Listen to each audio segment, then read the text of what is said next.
ముందుగా బులెటిన్లో హెడ్లైన్స్. త్వరలో బీఆర్ఎస్ విస్తృత స్థాయి సమావేశం. పార్టీయేతర ప్రముఖులతో అధినేత కేసీఆర్ కసరత్తు.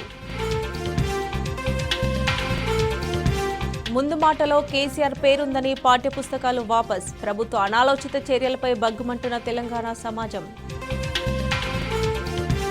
రైతు రుణమాఫీకి మరో 2 నెలలే గడువు. పెను సవాల్గా మారిన నిధుల సమీకరణ. రూల్స్ తర్వాత ముందు జీతాలివ్వండి. కాంగ్రెస్ సర్కార్ తీరును కడిగి పారేసిన ఆశా వర్కర్లు. ఆవర్తన ద్రోణి ప్రభావంతో రాష్ట్రానికి వర్ష సూచన. పలు జిల్లాల్లో మోస్తారు వానలు పడే అవకాశం.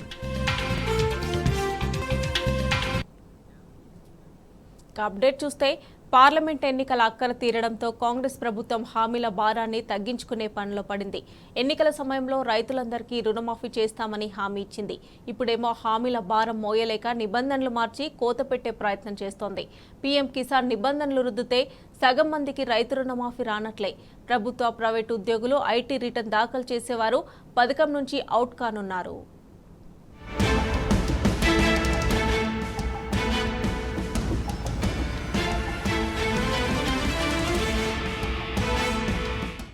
రైతులకు 2 లక్షల వరకు రుణమాఫీ చేస్తామంటూ ఎన్నికలకు ముందు కాంగ్రెస్ హామీ ఇచ్చింది. తొలుత డిసెంబర్ 9నే చేస్తానని నమ్మబలికి ఆ తర్వాత తేదీలు మార్చుకుంటూ వచ్చింది.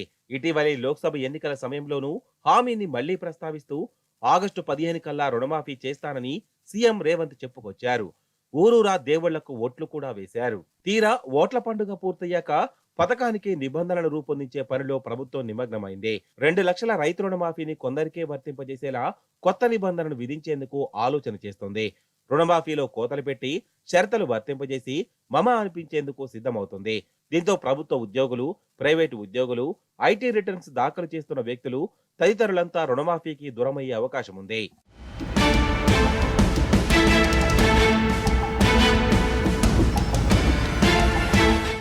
ఆగస్టు 15లోగా రైతులకు 2 లక్షల రుణమాఫీ చేస్తామని సీఎం రేవంత్ రెడ్డి ప్రకటించిన నేపథ్యంలో అందుకు అవసరమైన నిధులను సమకూర్చుకోవడం, విధి విధానాలను రూపొందించడంపై దృష్టి సారించిన కాంగ్రెస్ ప్రభుత్వం అర్హుల సంఖ్యను కుదించేందుకు మార్గాలను అన్వేషిస్తున్నట్టు తెలిసింది.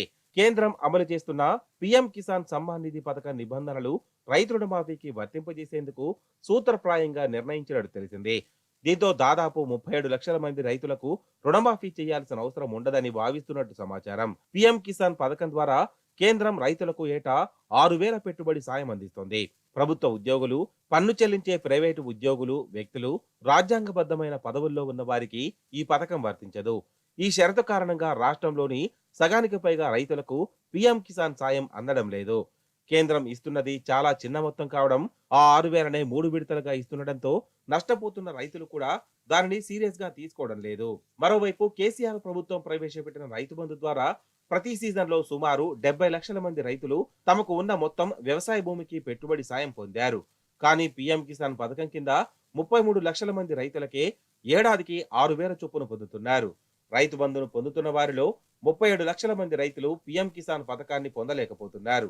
ఈ నేపథ్యంలో అవే నిబంధనలు రాష్ట్రంలో అమలు చేస్తే అంతే మొత్తం మందికి రుణమాఫీ కాదనే అభిప్రాయాలు వ్యక్తమవుతున్నాయి. రైతులకు 2 లక్షల వరకు రుణమాఫీ చేస్తామని ఎన్నికలకు ముందు కాంగ్రెస్ పార్టీ హామీ ఇచ్చింది. ఆగస్టు 15లోగా 2 లక్షల రుణమాఫీ చేసి తీరుతామని రేవంత్ రెడ్డి పలుమార్లు దేవుళ్ల మీద ఒట్టు పెట్టారు. అది కూడా మొత్తం 2 లక్షల రుణాన్ని ఒకే దఫాలో మాఫీ చేస్తామని ప్రకటించారు. ఈ నేపథ్యంలో అసలు ఎంతమంది రైతులకు ఎంత మొత్తం రుణమాఫీ చేయాల్సి వస్తుందనే అంశంపై ప్రభుత్వం కసరత్తు చేసింది. రుణమాఫీకి సుమారు 35,000 కోట్ల నిధులు అవసరమవుతాయని సీఎం రేవంత్ రెడ్డి స్వయంగా వెల్లడించారు. అయితే రుణమాఫీకి అవసరమయ్యే నిధులను సమకూర్చుకోవడంలో విఫలమవుతున్న ప్రభుత్వం కోతలను విధించడం మీద దృష్టి సారించినట్టు తెలుస్తోంది. ఏదో కొందరు రైతులకు మాత్రమే మమ అనిపించి రుణమాఫీ చేశామంటూ ప్రచారం చేసుకునే యోచనలో ప్రభుత్వం ఉన్నట్టు తెలిసింది.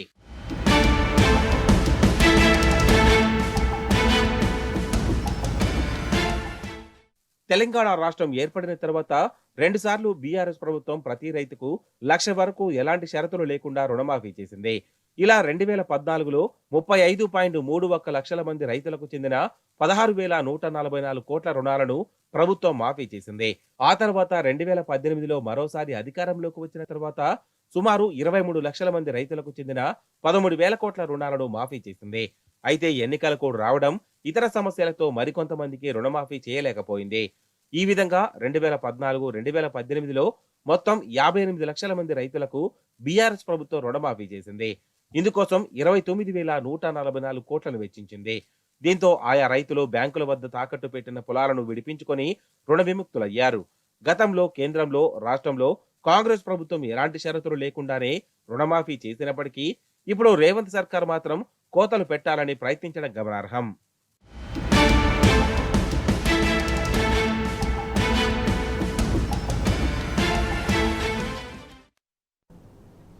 బీఆర్ఎస్ భవిష్యత్ కార్యాచరణకు పార్టీ అధినేత కేసీఆర్ రోడ్ మ్యాప్ సిద్ధం చేస్తున్నారు.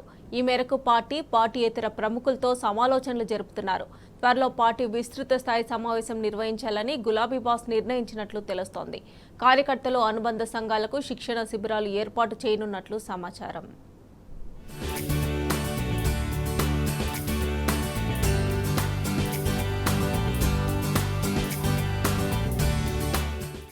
రాష్ట్రంలో మారిన పరిస్థితుల నేపథ్యంలో భవిష్యత్ కార్యాచరణపై శ్రేణులకు దిశానిర్దేశం చేయడంపై బీఆర్ఎస్ అధినేత కేసీఆర్ మేధోమథనం చేస్తున్నారు. అసెంబ్లీ, పార్లమెంటు ఎన్నికలు ముగియడంతో పార్టీపరంగా చేపట్టాల్సిన రాజకీయ కార్యాచరణపై సుదీర్ఘంగా సమాలోచనలు చేస్తున్నారు. 4-5 రోజులుగా ఇదే పనిలో నిమగ్నమయ్యారు. వివిధ రంగాల ప్రముఖులు, మేధావులు, సహచర ఉద్యమకారులు, పార్టీ జిల్లా అధ్యక్షులు, ఎమ్మెల్యేలు, ఎమ్మెల్సీలు, రాజ్యసభ సభ్యులు, లోక్సభ మాజీ సభ్యులు, పార్టీ రాష్ట్ర కార్యవర్గ సభ్యులు, రాష్ట్ర స్థాయి కార్పొరేషన్ల మాజీ సభ్యులు, సోషల్ మీడియా కన్వీనర్లు, పార్టీ అనుబంధ సంఘాల ప్రతినిధులతో పార్టీ భవిష్యత్తు కార్యాచరణపై విస్తృతంగా సమాలోచనలు జరుపుతున్నట్లు ఆయన సన్నిహిత వర్గాలు తెలిపాయి.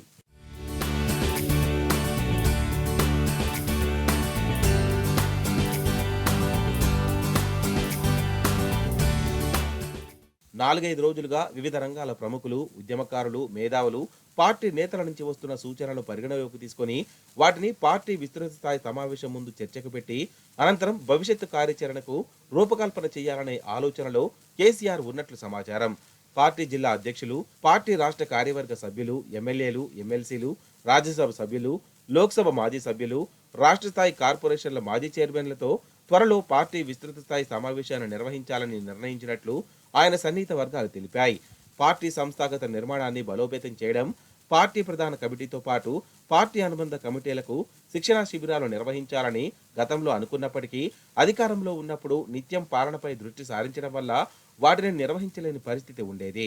ప్రస్తుతం అన్ని స్థాయిల శ్రేణులకు శిక్షణా తరగతులు నిర్వహించాలనే విషయాన్ని పరిశీలించాలని పార్టీ నేతలు కొందరు కేసీఆర్ కు సూచించినట్లు సమాచారం.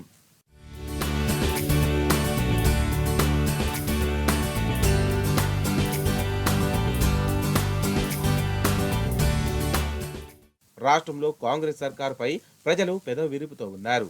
వేచి చూసే ధోరణిలో ఉన్నారనే అభిప్రాయాలు వ్యక్తమవుతున్న నేపథ్యంలో బీఆర్ఎస్ పార్టీ అనుసరించాల్సిన వ్యూహమేంటి, తెలంగాణ ప్రయోజనాల పరిరక్షణకు తీసుకోవాల్సిన చర్యలేంటి, తెలంగాణ హక్కులకు కలుగుతున్న భంగం, వాటి పరిరక్షణకు పార్టీగా అనుసరించాల్సిన వ్యూహమేమిటి తదితర అంశాలపై పార్టీ విస్తృత స్థాయి సమావేశంలో చర్చించి అందుకు అనువైన కార్యాచరణను రూపొందించేందుకు బీఆర్ఎస్ పార్టీ రంగం సిద్ధం చేస్తున్నట్లు సమాచారం. తెలంగాణను సాధించి అభివృద్ధిలో అగ్రపదంలో నిలిపామని ప్రతిపక్షంలో ఉన్నప్పటికీ రాష్ట్ర ప్రయోజనాలే ప్రథమ ప్రాధాన్యంగా పనిచేయాలని బీఆర్ఎస్ అధినేత కేసీఆర్ దిశానిర్దేశం చేయనున్నట్లు తెలిసిందే.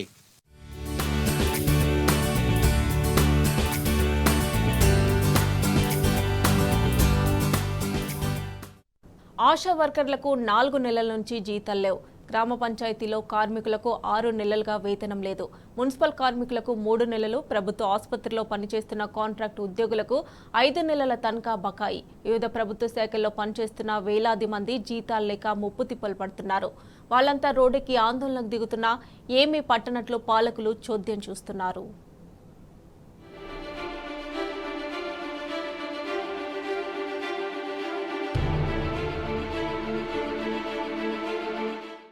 ఉద్యోగులకు టెన్షన్గా ఫస్ట్గే జీతాలు పడుతున్న ప్రభుత్వ మాటలు ఉత్త ప్రగల్భాలే అన్న విమర్శలు వస్తున్నాయి. ఆశా వర్కర్లకు 4 నెలల నుంచి జీతాలు లేవు. గ్రామ పంచాయతీల్లో కార్మికులకు 6 నెలలుగా వేతనం లేదు. మున్సిపల్ కార్మికులకు 3 నెలలు, ప్రభుత్వ ఆసుపత్రుల్లో పనిచేస్తున్న కాంట్రాక్టు ఉద్యోగులకు 5 నెలల దాకా బకాయి. ఇక వైద్య రంగంలో 104 ఉద్యోగుల పరిస్థితి అదే. 6 నెలల శాలరీ పెండింగ్. ఇక ఉద్యోగుల సప్లిమెంటరీ బిల్లులు, గ్రాట్యుటీ, ప్రభుత్వ జీవిత బీమా, జీపీఎస్, సరెండర్ లీవ్స్, కమ్యూటేషన్ బిల్లుల సంగతి సరే అవి దీర్ఘకాలంగా అపరిష్కృతంగా ఉన్నాయి. షెడ్యూల్డ్ ఎంప్లాయీస్, పరిశ్రమల్లో పనిచేసే కార్మికుల జీతభత్యాల సమస్య కూడా తీవ్రంగానే ఉంది.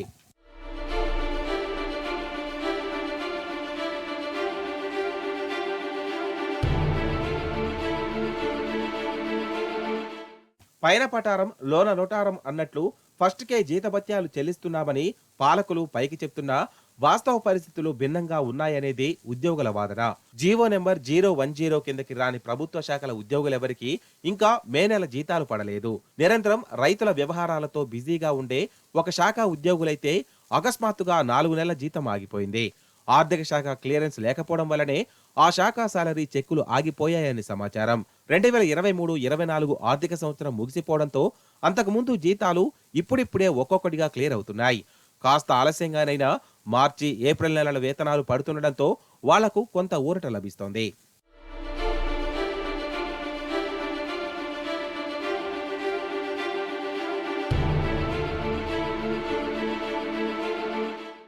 ఇక వివిధ రకాల బిల్లులు చెల్లింపులో జాప్యం జరుగుతుండడం తమను తీవ్ర ఇబ్బందులకు గురిచేస్తోందనేది ఉద్యోగుల ఆవేదన. పీఎఫ్, గ్రాట్యుటీ లాంటి సేవింగ్స్ కు సంబంధించిన పేమెంట్లు కూడా సకాలంలో అందకపోవడంతో ఉద్యోగులు ఇక్కట్లు పాలవుతున్నారు. కూడబెట్టిన ఆ కాస్త సొమ్ము ఆడపిల్లల పెళ్లిళ్ల కోసం పనిచేస్తోందని ఆశించిన వాళ్ళ ఆశలు అడియాసలవుతున్నాయనే బాధ ఉద్యోగుల్లో వ్యక్తమవుతోంది.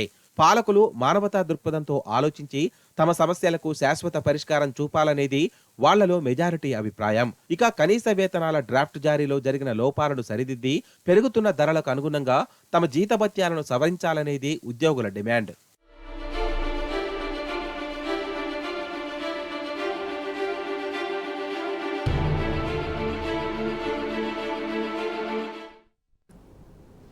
అంతా అయోమయం, ఎటు చూసినా గందరగోళం. ఇది 6 నెలల రేవంత్ రెడ్డి పాలనా ఫలితం. ప్రజాపాలన పేరుతో అధికారంలోకి వచ్చిన కాంగ్రెస్ సర్కార్ అన్ని రంగాలను భ్రష్టు పట్టిస్తోంది. ఇప్పటికే విద్యుత్, వ్యవసాయం, సాగునీటి రంగాలను చిన్నాభిన్నం చేసిన ప్రభుత్వం తాజాగా విద్యా వ్యవస్థను ఆగం పట్టిస్తోంది. పాఠ్య పుస్తకాల ముద్రణలో జరిగిన తప్పిదం రేవంత్ ప్రభుత్వం పాలనా వైఫల్యానికి అద్దం పడుతోంది.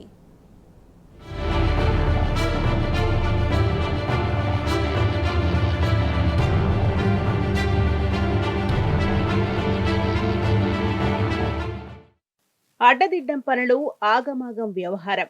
ఇది రేవంత్ రెడ్డి సర్కార్ పాలన తీరు. ఏ అంశంపై అవగాహన లేదు. హడావిడిగా నిర్ణయాలు తీసుకోవడం, ఆ తర్వాత నాలుక ఖర్చుకోవడం ఆనవాయితీగా మారింది. మొన్నటికి మొన్న రాష్ట్ర చిహ్నం వ్యవహారం మర్చిపోకముందే తాజాగా పాఠ్య పుస్తకాల పంపిణీలో గందరగోళం వివాదాస్పదంగా మారింది.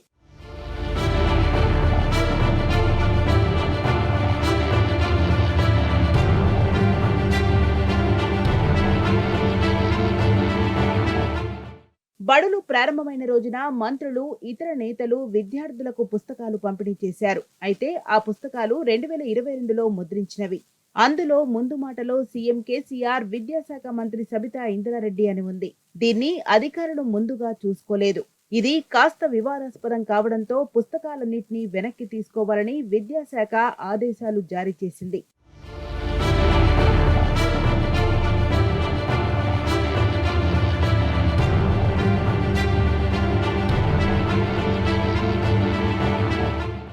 కాంగ్రెస్ ప్రభుత్వం అధికారంలోకి వచ్చి 6 నెలలు పూర్తయినా ఇంతవరకు విద్యాశాఖకు మంత్రి లేరు. సీఎం రేవంత్ రెడ్డి దగ్గరే ఆ శాఖ ఉంది. ఈ నేపథ్యంలో పాఠ్య పుస్తకాలపై సమీక్ష కొరవడింది. అధికారులు సైతం పట్టించుకోలేదు. నామ్కే వాస్తేగా విధులు నిర్వహిస్తున్నారు. ఫలితంగా ముందు మాట మార్చని పుస్తకాల పంపిణీ రాష్ట్ర వ్యాప్తంగా జరిగిపోయింది. ఇప్పుడు వాటన్నిటినీ వెనక్కి తీసుకోవాలన్న ప్రభుత్వ నిర్ణయంతో విద్యార్థులకు నష్టం జరుగుతోంది. నూతన పుస్తకాల పంపిణీకి మరింత సమయం పట్టనున్న నేపథ్యంలో సర్వత్రా ఆందోళన వ్యక్తమవుతోంది.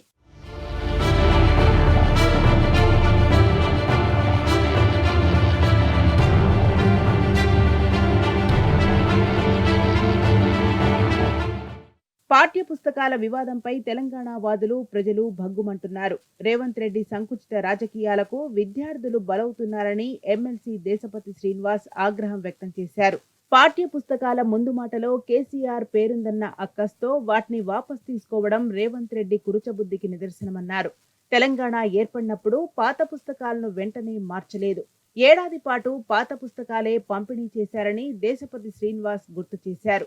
ఈ మాత్రం విఘ్నత పాటించలేరా అని రేవంత్ రెడ్డిని ప్రశ్నించారు. కాంగ్రెస్ ప్రభుత్వం యొక్క సంకుచిత దృక్పథం వల్ల ప్రజాధనం దుర్వినియోగం అవుతున్నది. ముఖ్యమంత్రి రేవంత్ రెడ్డి గారు ఎప్పుడు మాట్లాడినా మాకు భేషజాలు లేవు, మాకు అహంకారం లేదు, మాది ప్రజాపాలన అని నొక్కి వక్కాణిస్తుంటారు.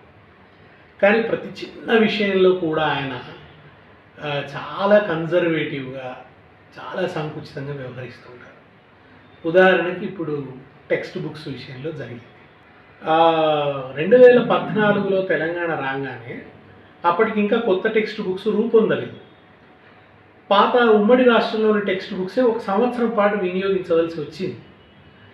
కొత్తవి ఎప్పుడు రెడీ అయినాయి? మళ్ళీ 2014లో ఒక కమిటీ వేసి ఆ కమిటీ చేసిన సూచనల ప్రకారం కొత్త టెక్స్ట్ బుక్స్ను రూపొందించడం జరిగింది. అవి వచ్చేంత వరకు ఉమ్మడి రాష్ట్రంలో ఉన్నటువంటి పుస్తకాలను వాడాం. అప్పటి ముఖ్యమంత్రి పేరే ఉంది, అప్పుడు ఉన్న ఎడిటర్స్ పేరే ఉన్నాయి. కానీ అప్పుడెప్పుడు కూడా ఆనాడు తెలంగాణ ప్రభుత్వం ఇలా వాళ్ళ పేర్లు ఎందుకు ఉండాలి, ఉమ్మడి రాష్ట్రం ఎందుకు ఉండాలి, తీసేయండి, లేదా ఆ పేపర్ చించేయండి, కొత్త పేపర్ అతికించండి, స్టిక్కర్లు వేయండి అనే పని చేయలేదు.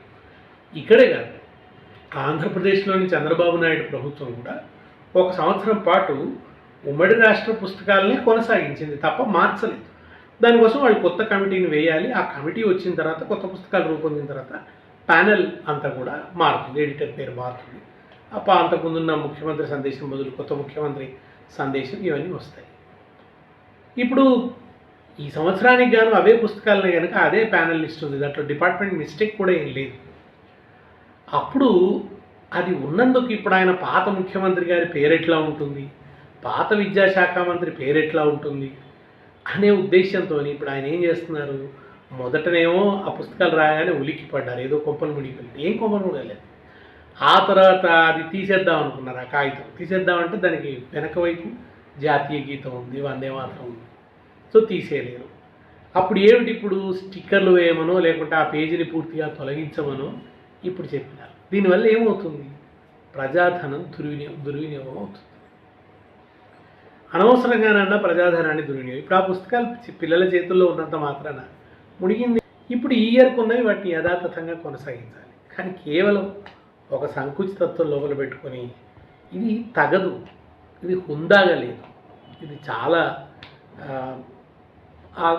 వీళ్ళకు ఉన్నటువంటి ఆ కొంచెపుతనం అంటాం మనం, ఆ కొంచెపుతనం కనబడుతుంది. దాని నుంచి ఈ ప్రభుత్వం బయటపడాలి. ముఖ్యమంత్రి గారికి ఒక కాంప్లెక్స్ పట్టుకుంది. కేసీఆర్ గారి స్ట్రేచర్ ముందు తన స్ట్రేచర్ ఏమిటని ఒక కాంప్లెక్స్ పట్టుకుంది. ఆ కాంప్లెక్స్లో భాగంగా ఇవన్నీ వస్తున్నాయి. అది ఆ చిహ్నాలు మార్చడం కావచ్చు, తర్వాత ఏమిటి మన తెలంగాణ తల్లి ఆకారాన్ని మార్చాలనుకోవడం కావచ్చు, ఇవాళ పుస్తకాలకు సంబంధించి ఇది కావచ్చు. ముఖ్యమంత్రి గారు, మీరు భేషజాలకు గురి కాకండి. మీరు పదే చెప్తున్నారు మీకు భేషజాలు లేవని. ఈ చిన్న భేషజం ఎందుకు పెట్టుకుంటున్నారు? ఈ సంవత్సరం ఆ టెక్స్ట్ బుక్స్ ఉంటాయి, నెక్స్ట్ సంవత్సరానికి మీ ప్రభుత్వం యొక్క పర్యవేక్షణలో కొత్త టెక్స్ట్ బుక్స్ని తీసుకురండి, దానికి అవసరమైన కమిటీని వేయండి, తీసుకురండి. కానీ పాత బుక్స్ కొనసాగించే దగ్గర ఇంత ఇబ్బంది పడకండి, అనవసరంగా ప్రజాధనాన్ని దుర్వినియోగం చేయకండి. ప్రజాపాలన పేరుతో అధికారంలోకి వచ్చిన కాంగ్రెస్ ప్రభుత్వం అన్ని రంగాలను ఆగం చేస్తోందని తెలంగాణ ప్రజలు మండిపడుతున్నారు. ఇప్పటికే వ్యవసాయం, సాగునీరు, కరెంటును సంక్షోభంలోకి నెట్టిన సర్కార్ ఇప్పుడు విద్యా వ్యవస్థను గాడి తప్పిస్తోందని ఫైర్ అవుతున్నారు.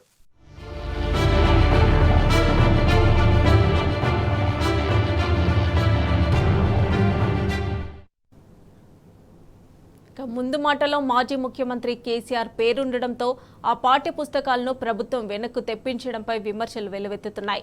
మాజీ విద్యాశాఖ మంత్రి సబితా ఇంద్రారెడ్డి సర్కార్ తీరుపై నిప్పులు చెరిగారు. కేసీఆర్ ఫోటో గుర్తులు తొలగించాలన్న ఆలోచనను పక్కన పెట్టి ముందు పాలనపై దృష్టి పెట్టాలని చురకలంటించారు. 6 నెలలైనా పాలనపై ఈ ప్రభుత్వం పట్టు సాధించడం లేదు అనడానికి ఇది ప్రత్యక్ష నిదర్శనమని మండిపడ్డారు. తమిళనాడులో స్టాలిన్ ముఖ్యమంత్రి కాగానే జయలలిత ఫోటోతో ఉన్న బుక్స్, బ్యాగ్లను యథాతథంగా విద్యార్థులకు పంపిణీ చేసి హుందాతనాన్ని చాటుకున్నారని గుర్తు చేశారు.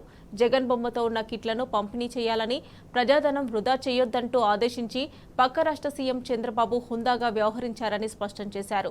మరి తెలంగాణ ముఖ్యమంత్రి హుందాతనం ఎక్కడికి పోయిందని సబితా ప్రశ్నించారు. కేసీఆర్ పేరుందని బుక్లను వెనక్కి తెప్పించడం లాంటి అనాలోచిత చర్యల వల్ల ప్రజాధనం వృధా కాదా అని సర్కార్ను నిలదీశారు.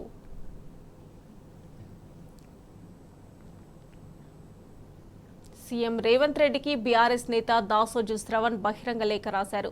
కాంగ్రెస్ ప్రభుత్వ పాలన ప్రతీకార రాజకీయాల కుయుక్తులకు పరాకాష్ఠగా మారిందన్నారు.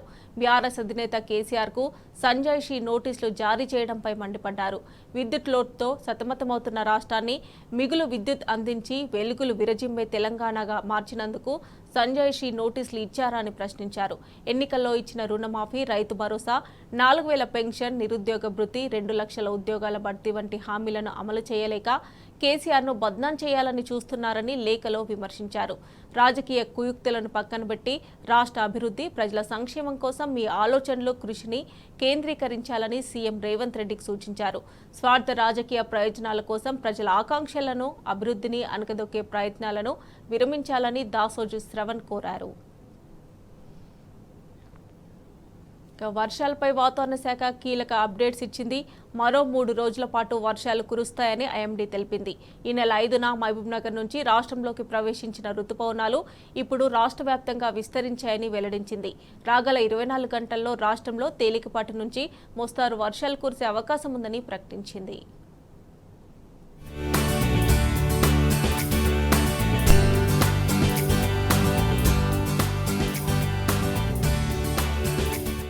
రాష్ట్రంలో మరో 3 రోజులు వర్షాలు కురుస్తాయని వాతావరణ శాఖ తెలిపింది. తెలంగాణ నుంచి బంగాళాఖాతం మధ్య ప్రాంతాల వరకు ఆవర్తన ద్రోణి కొనసాగుతుందని తెలిపారు. ఈ నెల 5న మహబూబ్నగర్ నుంచి రాష్ట్రంలోకి ప్రవేశించిన రుతుపవనాలు ఇప్పుడు రాష్ట్ర వ్యాప్తంగా విస్తరించాయని వెల్లడించింది. రాగల 24 గంటల్లో రాష్ట్రంలో తేలికపాటి నుంచి మోస్తారు వర్షాలు కురిసే అవకాశం ఉందని హైదరాబాద్ వాతావరణ కేంద్రం ప్రకటించింది. ఉరుములు, మెరుపులతో పాటు గంటకు 30 నుంచి 40 కిలోమీటర్ల వేగంతో ఈదురుగాలులు వీచే అవకాశం ఉందని అధికారులు పేర్కొన్నారు.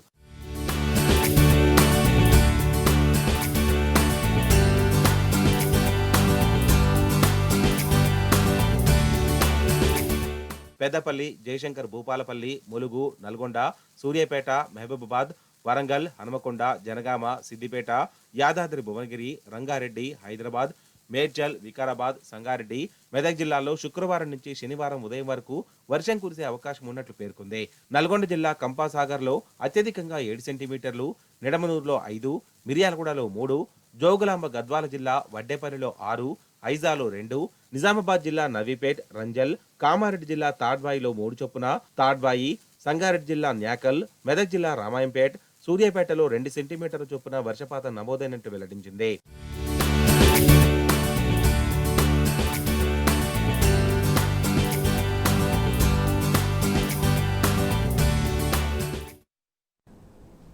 ఇవి బులెటిన్ అప్డేట్స్.